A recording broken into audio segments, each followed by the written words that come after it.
Hearts rumbling, won't fumble it, raise it high. High time is right now, so let's shine. We go hard, one heart, one mind. This one is ours for the taking, baby, it's showtime.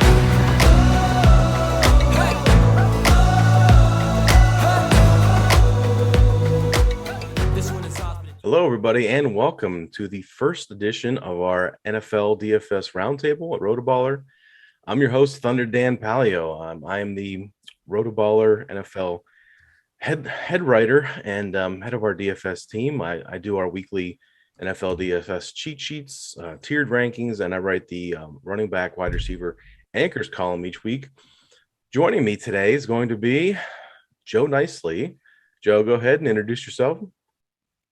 Hey, Dan. Thanks, man. Yeah, Joe Nicely, and do a DraftKings article over at RotoBaller called Break the Slate. We'll have that up for you on Friday mornings every week this year. It's actually already up this week, so you can go check that out. Just my favorite DraftKings plays of the week, and it's available free, so hope everybody checks that out.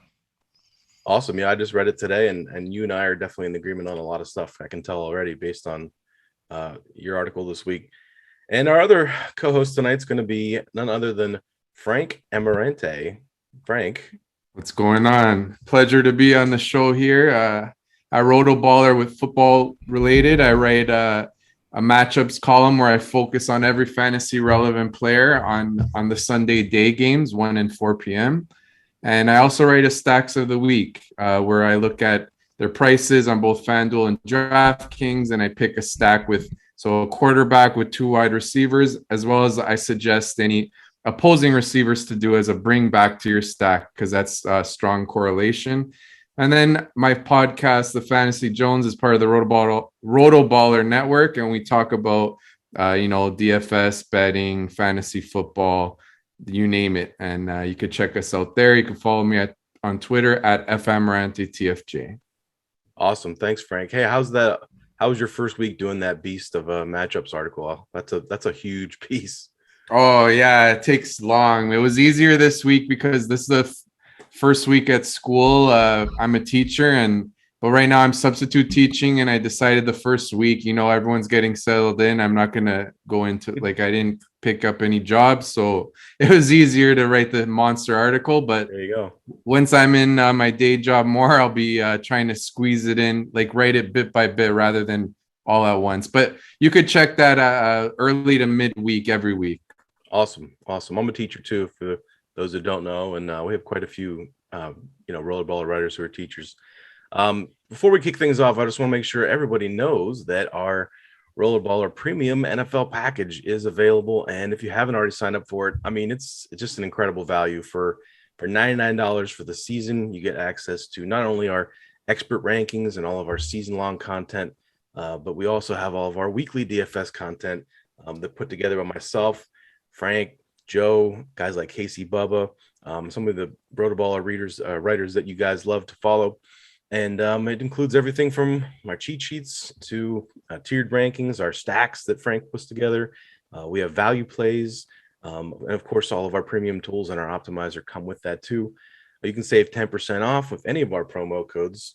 Mine is Thunder Dan. I know you guys have some codes too. Tell them what your promo codes are. So I could start. My promo code that you could use is FRA, and it's FRA. So check that out. It'd help you get that subscription. And mine is NICE, N-I-C-E. So pretty easy.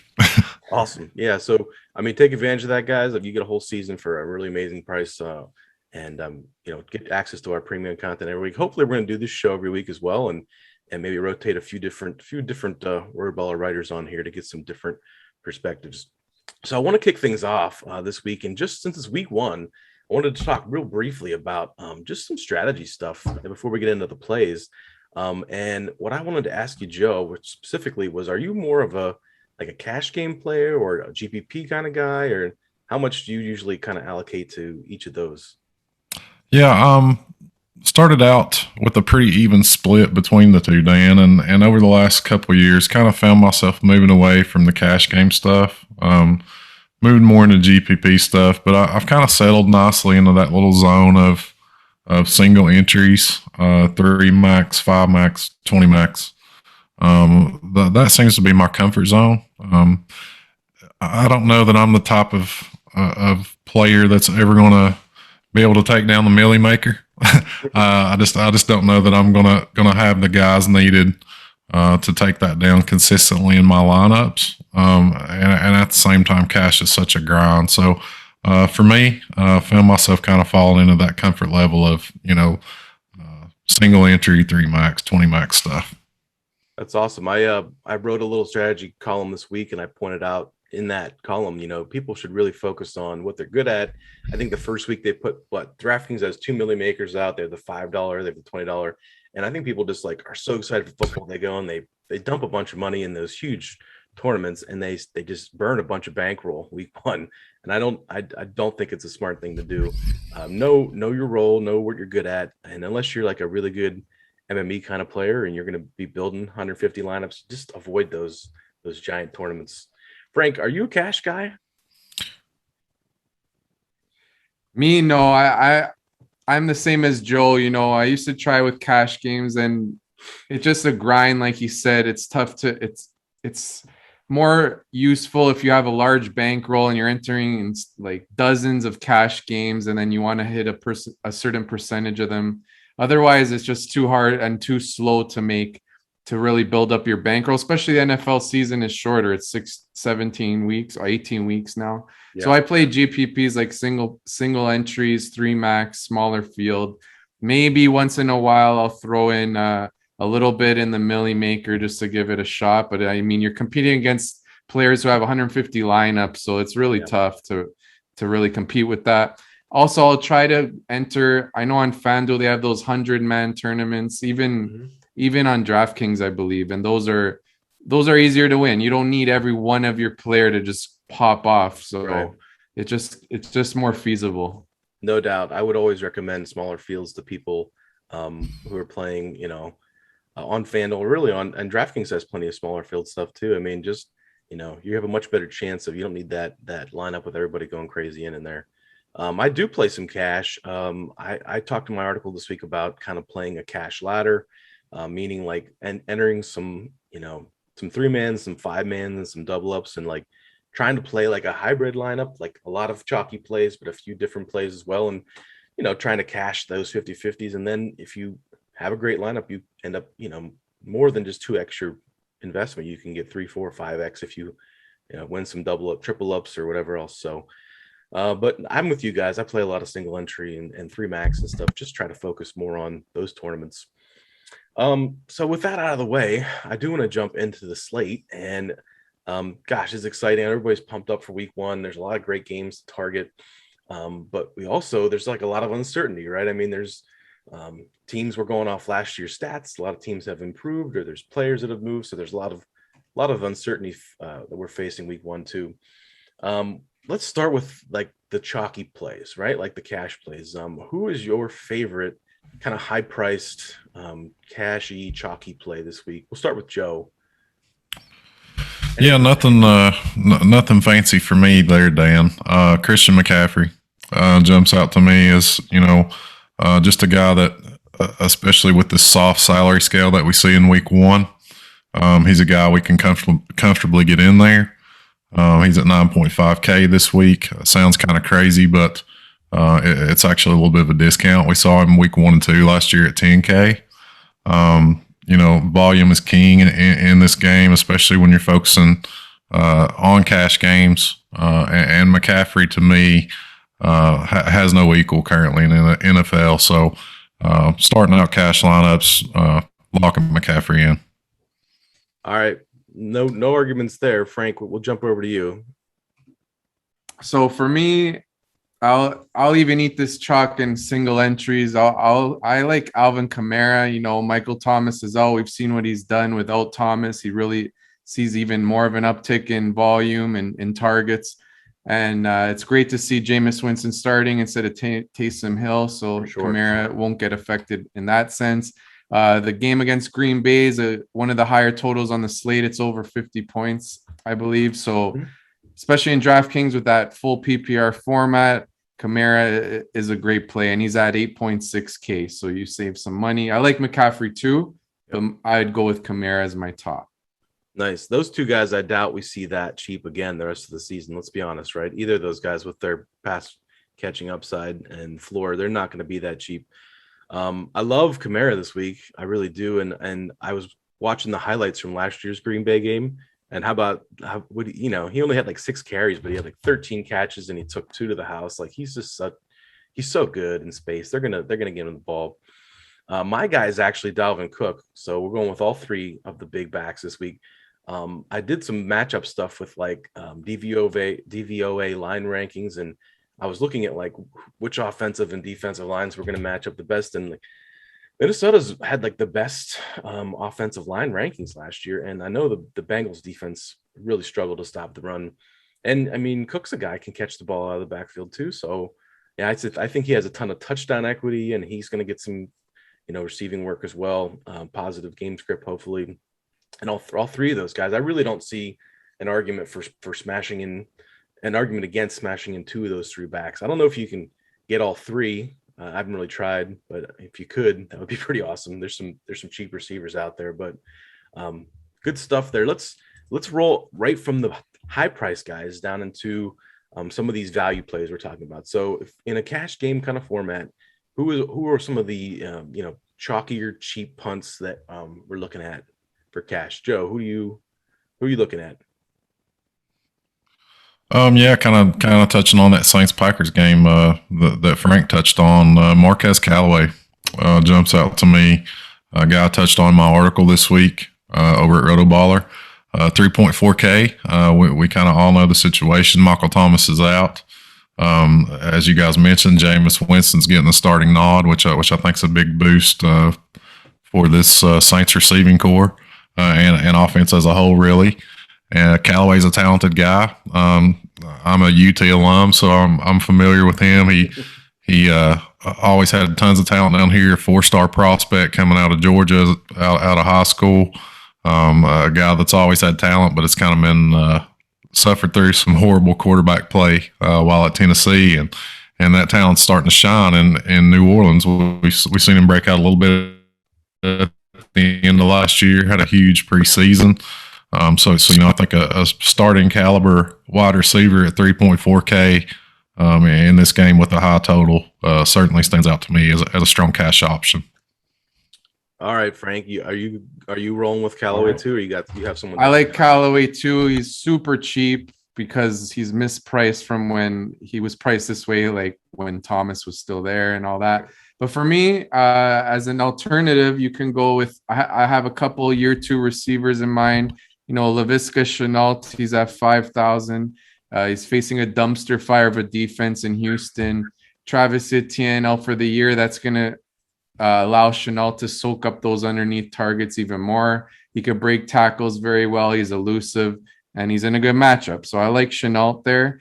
Another option, T. Higgins at 4.7. Oh, yeah. I think he's the top wide receiver in Cincinnati, especially with Chase getting his legs under him, getting used to the NFL game. And he has more upside than Tyler Boyd in that he runs deeper routes. So that's my other option.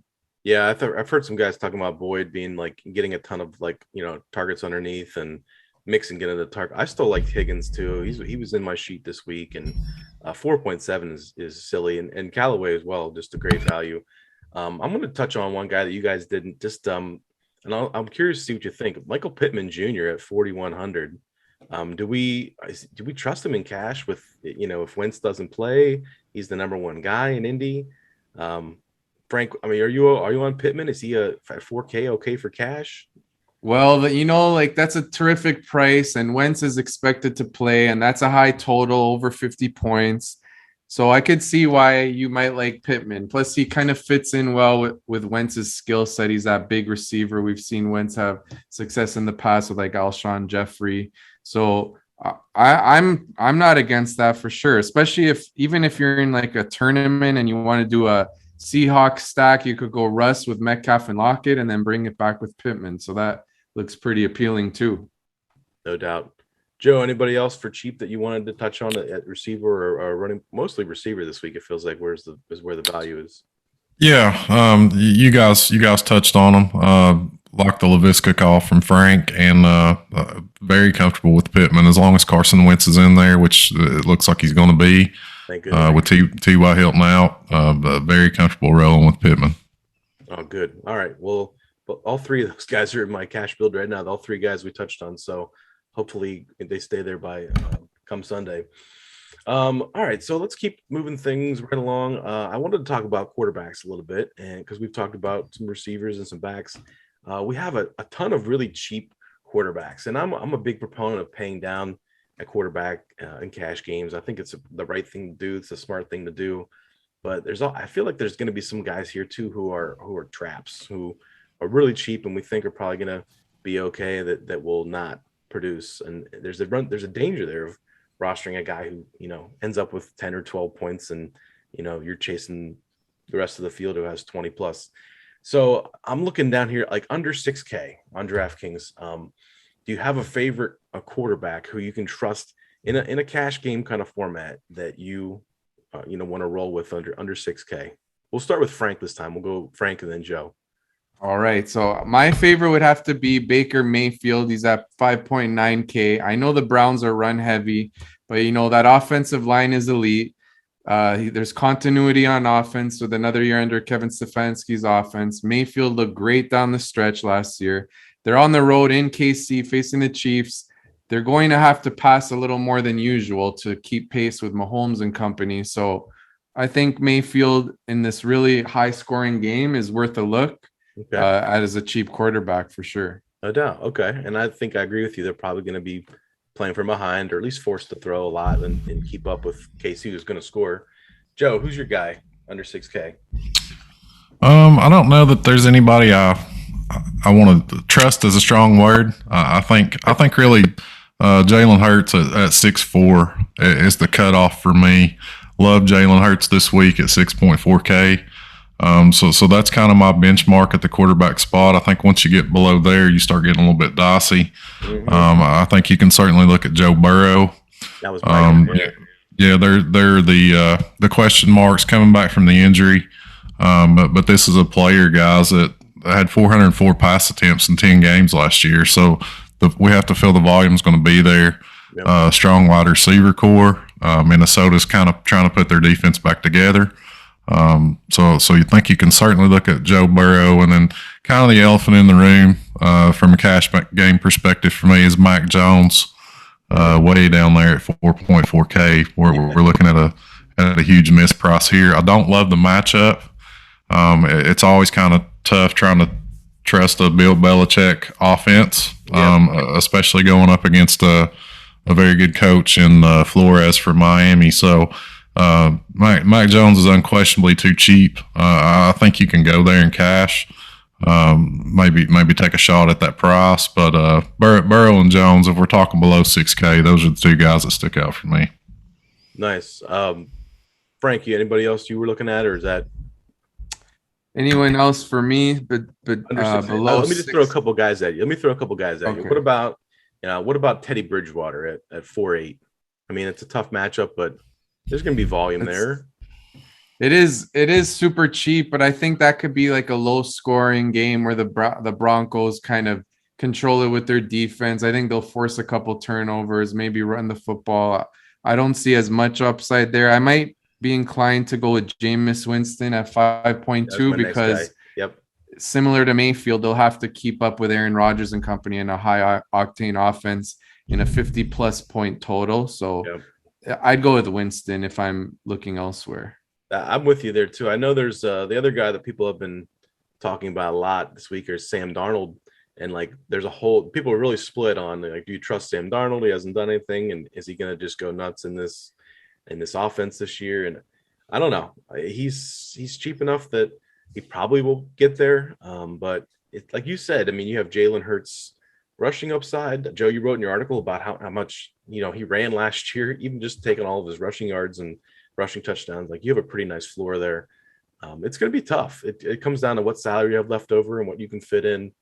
For me, it'll probably be the guy that fits once I get the optimal backs and receivers and all the other guys in there. All right, let's keep things moving here. We want to move on to kind of some fades. We talked about some some good chalk and some guys who you're going to want to smash into single entry and cash lineups. Is there a guy that is getting a lot of talk or being talked up across the industry that you are looking to fade or at least go way underweight on and try to limit your exposure to? Joe, we'll start with you. Yeah, kind of a guy that sticks out, a guy we already touched on as far as a great cash game option. But when you start looking into GPPs, Dan, Marquez Callaway, man, that ownership's kind of getting out of control for me. Yeah. We're talking about the most volatile position in the NFL, and from a DFS perspective, certainly the most volatile position at the wide receiver spot. And with his ownership getting up there, we're talking 20-30%. And with so many viable pivots, kind of at that receiver position in that price range, as much as I like Callaway in cash, I'll probably be fading him in GPPs. Just try to grab some leverage with that ownership getting out of hand. Sure, it makes a ton of sense, honestly. I know there's some controversy over like is Jair Alexander going to be on him or over on Tre'Quan Smith, and it doesn't really matter who he's on. The fact is, you're looking at a cheap, chalky guy who's going to get really, really highly owned, and it makes sense to either fade or go in a different direction there. Frank, how about you? Besides, I know you kind of agree with Callaway, but besides, totally. Another guy you want to? Yeah, so I totally agree with Callaway. I'll play him in cash, but not in a tournament. But if I'm looking at running backs, we're on DraftKings, so it's full PPR. I think James Robinson will be chalky. I do like him. It's a great matchup against Houston, but because it's full PPR, I mean, he does catch passes, but maybe this year it's a different coaching staff. You see him get fewer targets because especially with the additions of Marvin Jones, and they're going to use Carlos Hyde. So it's not like he'll have that massive workload that he saw last year. Mm-hmm. So at 6.4, I think he'll be pretty highly rostered. So I think I'm going to fade him there in tournaments. I got you. Didn't they just bring in Duke Johnson too for like third down? Yeah, that's true too. We don't know if he'll be ready in time or anything like that, but if he is, then yeah, that's a bonus for this. So I love the matchup, but because it's full PPR, I might fade there. I'll try to jam in two of the big boy backs we said, like Kamara, McCaffrey, Cook, or even look elsewhere. And that's the other thing that Joe's talking about. You have I think the chalk build, and it always bleeds across from cash games into tournaments. Is like you're gonna pay up at running backs, you're gonna get some cheap receivers. It's gonna leave a lot of higher priced receivers kind of lower owned, I think, and a lot of really good receivers. So we'll use that to kind of segue right here into who are some of the guys who you think are getting overlooked, whether the receivers or backs or tight ends or whatever. Who are some of your favorite kind of pivots or more contrarian type GPP plays? Joe, who do you got? Sorry, Dan, you kind of froze up there, man. I think you were asking maybe some pivots. Yeah. Kind of like GPP contrarian pivots. Yeah, I think we talked a lot about Callaway while we've been doing this, and we touched on Michael Pittman a little bit, who's kind of a pivot from Callaway. I think if you want to go even deeper there in GPP stuff, if you're playing something like the Millie Maker, I think you can look at Paris Campbell there in that Colts offense. He's going to be stepping into the slot role with T.Y. Hilton out. This is a guy that I think, I don't want to speak for you guys, but I think we all feel is extremely talented. Sure. Just had horrible injury luck. So, I mean, if you're looking off a pivot from a 30% on Marquez Callaway, give me Paris Campbell in large field GPPs, man, and I'll take my chances down there. I think another guy we touched on a little bit kind of is, we expect T. Higgins to be extremely popular, and I'm fine pivoting to Tyler Boyd there, who I think his ownership is going to be extremely low. You can argue that the upside maybe isn't there, like it is with the T. Higgins, but he's certainly going overlooked. Boyd was targeted 81 times and averaged 13.6 points with games with Joe Burrow last year. So obviously a favorite target of Burrow's, and I think he's a talented guy and a guy we can look to pivot to. Awesome. Frank, who are you looking at as far as like some pivots? All right. So to pivot, sorry, you were cutting out a little bit. I mentioned Laviska Shenault. Love the matchup. I think he will be pretty popular because he's of his $5,000 price. So a pivot would be to go with his teammate DJ Chark, and that's because probably some players, if they want to pivot from Shenault, they might go to Marvin Jones because Chark has missed the entire preseason and camp, but he's all ready to go and he's a deep threat. I think he'll be really low rostered. And, he could get loose deep in that secondary. We saw him really torch the Texans last year. I think it was for 140 yards and a touchdown, if I'm not mistaken. So he's got that big playability. So he'd be a nice dart throw, nice pivot play, contrarian. I like that. I was looking at the wide receiver cornerback matchup article that Andrew Lalama does for us. And I think he has like a really great matchup as far as, the corner Houston secondary. Houston's defense is just terrible. They can't stop the run. They can't stop. Their test secondary is bad. Like it's one of those Jacksonville's guys is going to have a big game. Whether it's Robinson or Shark or one of these guys, Shenault, someone's going to have a big game for sure. Yeah, I know. I would add that they traded their best corner today, Bradley Roby. Did they? Yeah, so they traded him. So they're they traded Roby. It's a fire sale over there at this point. Yeah, no doubt. I missed that. I was like so focused on getting all of our stuff up and live on the site. I didn't even see that. All right, well then definitely. All right, let's just talk about some games in general here. Like we usually do. We used to do the expert survey last year, and we'd have like your favorite game to stack. How are you going to stack it? Like you write a stacks article, Frank. Like as far as quarterback, receiver, bring back another receiver, maybe a 3-man, even a quarterback, running back, receiver stack. Like what's your favorite game?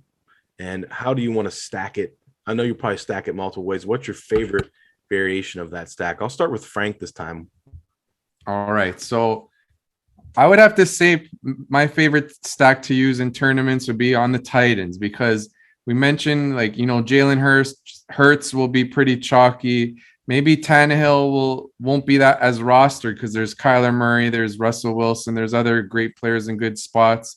So I go with Tannehill, stack him with Julio Jones and AJ Brown. And you talked about how maybe expensive receivers might get overlooked. We might get fortunate there if that's the case.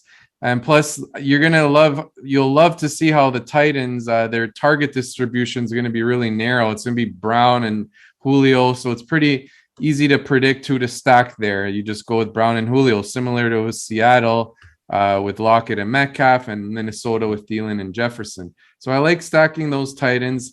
The Cardinals corners aren't very good, and they're going to have their hands full with those two monsters on the perimeter. To bring it back with the Cardinals, I like to go really cheap here instead of going with Hopkins because I want to fit in those high-priced running backs. I might take a shot on Rondale Moore, the rookie.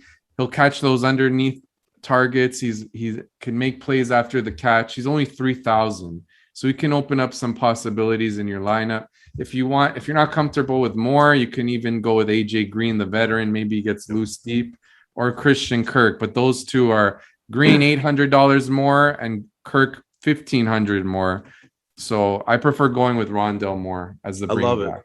I love that Titan stack, and I feel like a lot of people just focus on Derrick Henry so much, and they have a great passing game. The run really sets up the play action pass nicely, and there's huge chunk yardage plays that when they go play action deep to Brown, and now Julio's going to be working to underneath routes, and I do like that spot a lot. Joe, what's your favorite spot?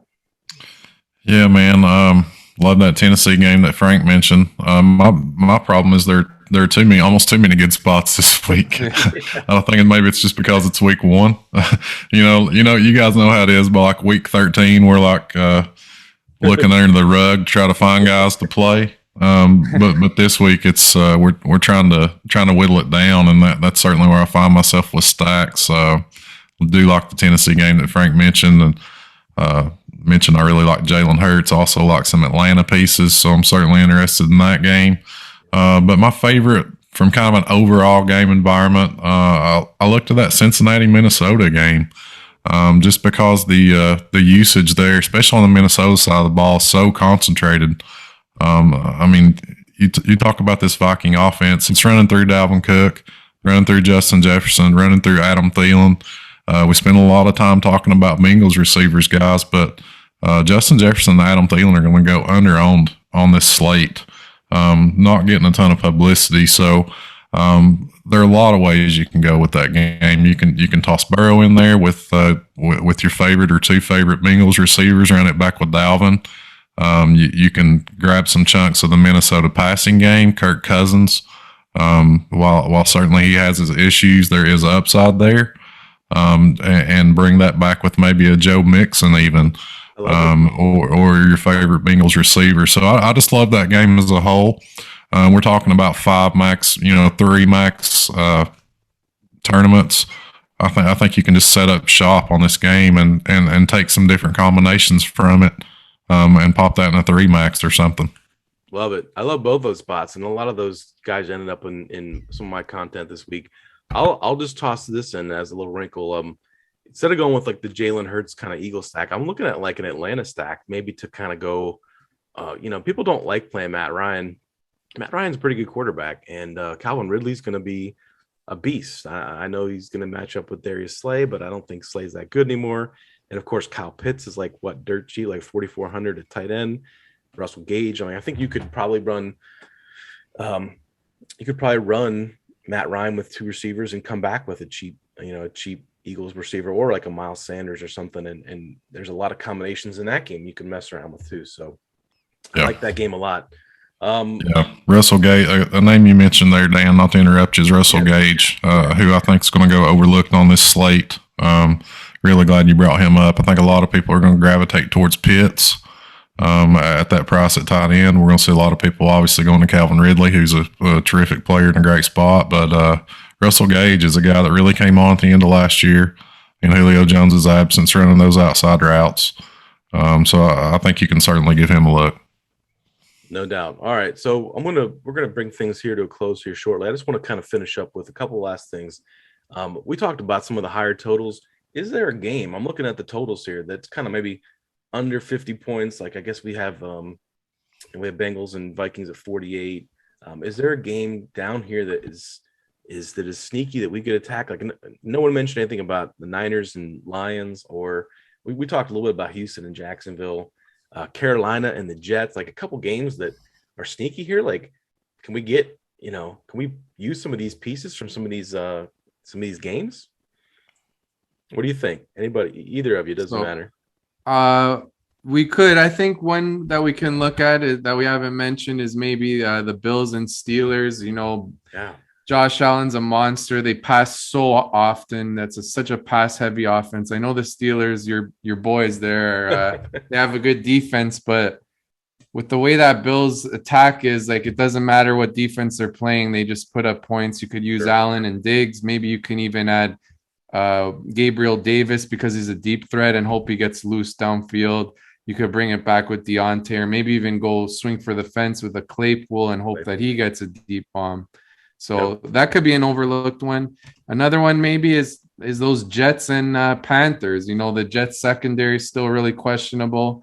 So maybe if you went with like Darnold and DJ Moore and added maybe Terrace Marshall, that would be really low roster because most players would use McCaffrey if they're using a Panther. Right. And then you can bring it back with, say, Corey Davis or someone like that, or Elijah Moore. So that could be interesting as well. No doubt. I'm glad you mentioned Diggs too, because he's on my sheet this week as one of my kind of pivots. That a guy that he torched the Steelers last year. I remember watching that game in the second half. They just fed him the whole time, and they had no answer for him. So, and it's like Steelers run like a great run defense, kind of a pass funnel.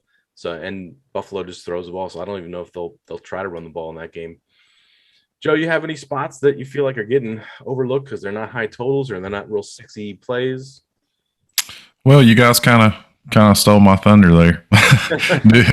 Diggs is certainly maybe my favorite receiver on the slate, Stephon Diggs. I think he's going to have another big game, Dan, against the Steelers. So sorry, but just an extremely high octane offense. You mentioned they're going to throw the ball a ton. Diggs shreds man coverage. That's what the Steelers are likely going to show him. Yep. So love that. I think you can even consider running that back with the Najee Harris or something. Mm-hmm. And the Carolina Jets game that that Frank brought up. I think it's one of those games that on the surface looks really nasty, really ugly. But when you dig in there, there's some really nice explosive pieces on each offense. Frank mentioned kind of two struggling defenses.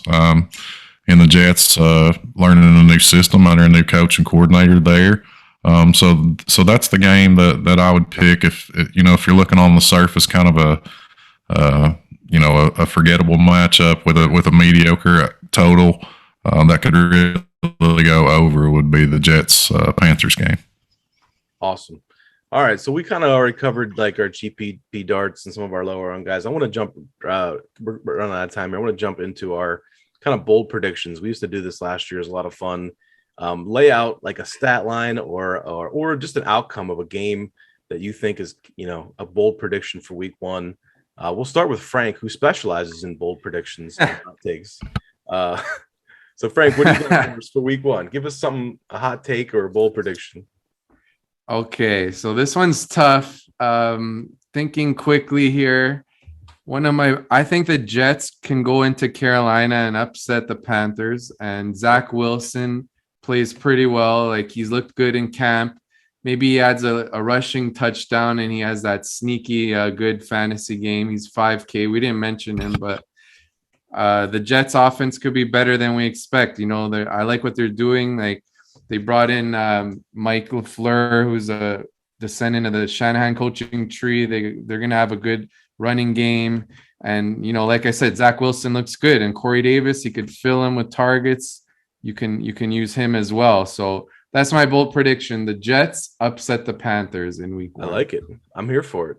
I'm betting that game. I'm taking the Jets and the points. I'm going to do it too. All right, Joe, what's yours?